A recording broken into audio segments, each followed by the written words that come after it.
நீலகிரி மலைப்பூண்டு திடீர் விலை வீழ்ச்சி அடைந்திருப்பதால் விவசாயிகள் கவலையடைந்துள்ளனர்.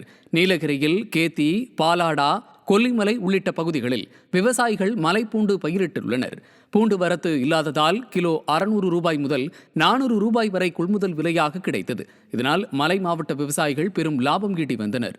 தற்போது மீண்டும் வெளிமாநில பூண்டு மேட்டுப்பாளையம் மண்டிக்கு வர தொடங்கியிருப்பதால் கிலோ ரூபாய் 150ற்கு விற்பனையானதால் விவசாயிகள் உரிய விலை கிடைக்காமல் கவலையடைந்து வருகின்றனர்.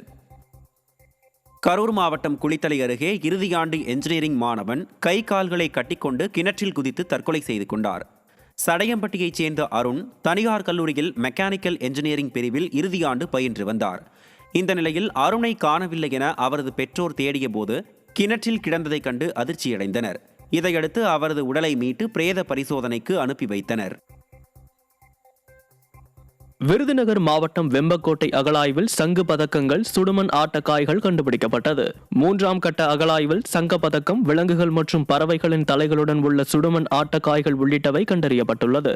இதுவரை இந்த அகழ்வாராய்ச்சியில் கண்ணாடி மணிகள், அரிய வகை கல்மணிகள், தங்கமணிகள், சுடுமண் பொம்மைகள், சூது பவள மணி, வட்டச்சில்கள் என 3500க்கும் மேற்பட்ட தொல்லியல் பொருட்கள் கண்டுபிடிக்கப்பட்டுள்ளது. சிவகங்கை மாவட்டம் திருப்பத்தூர் அருகே மீன்பிடி திருவிழா வெகு விமரிசையாக நடைபெற்றது. சேவினிப்பட்டி கிராமத்தில் உள்ள குன்றத்தி கண்மாயில் மழை வேண்டியும் விவசாயம் தழைக்கவும் சுற்றுவட்டாரங்களைச் சேர்ந்த பல்வேறு கிராமங்களில் இருந்து வந்த ஏராளமானோர் மீன்பிடி திருவிழாவில் பங்கேற்றனர். இதில் கட்லா, ரோகு, புள்ளிக்கெண்டை, கெளுத்தி, ஜிலேபி உள்ளிட்ட மீன்கள் கிடைத்தன. எதிர்பார்த்த அளவு மீன்கள் கிடைக்காததால் ஏமாற்றமடைந்ததாக மக்கள் தெரிவித்தனர்.